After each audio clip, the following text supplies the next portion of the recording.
سر تاج د دیو بند د دښمن سترګو کې خار ده زمون سپه سالار ده قائد فضل الرحمن د ډیرو خوږ زړه قرار ده زمون سپه سالار ده سر تاج د دیو بند د دښمن سترګو کې خار ده زمون سپه سالار ده قائد فضل الرحمن د ډیرو خوږ زړه قرار ده زمون سپه سالار ده قائد د جمعیت دی او امام د انقلاب دی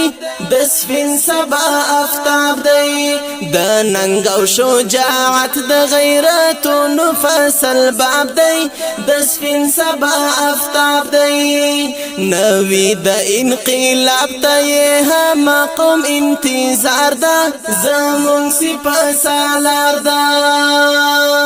سر تاج د دیو بند د دښمن سترګو کې خار ده زمون سپه سالار ده قائد فضل الرحمن د ډیرو خوږ زړه قرار ده زمون سپه سالار ده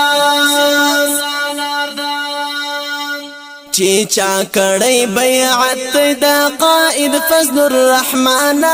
هغه بوی کامرانا چی چا یا کړی نه د لګ دی سوچ وکړي دا ځانا هغه بوی کامرانا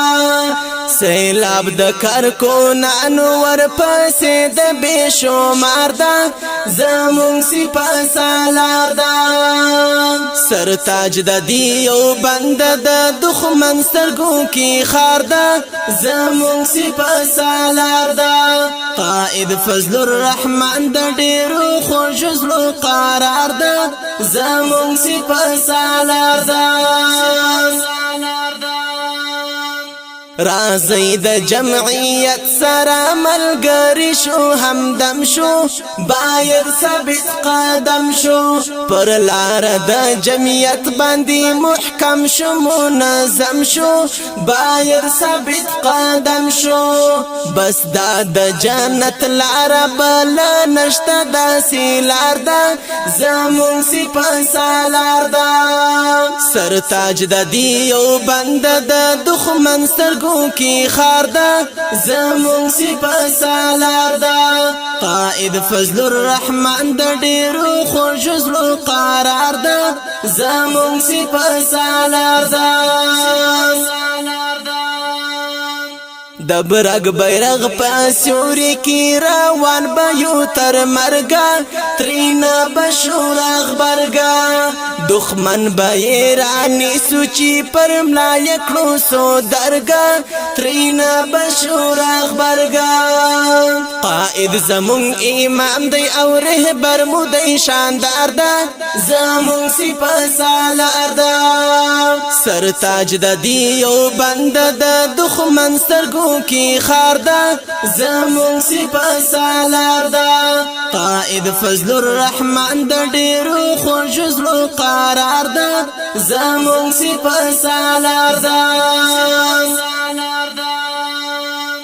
شافر حسن خدای داسې قائد منترا کړی لا هر چانا زوالی شافر حسن په شعر او په قلم باندې ستایلی لا هر چانا زوالی نشان زمون کتاب د دین اسلام زمون شعار ده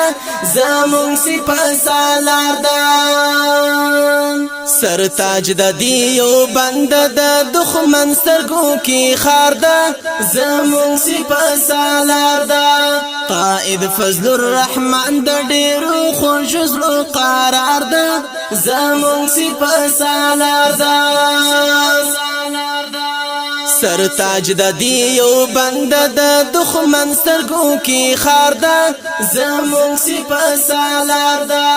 قائد فضل الرحمن د ډیرو خوږ زړه قرار ده زمون سپه سالار ده ډیر خوږ اوریدونکو د دې زمزمې شاعر دی جناب شافر حسن صاحب او په आवाज حافظ حبیب الرحمن ثانی والسلام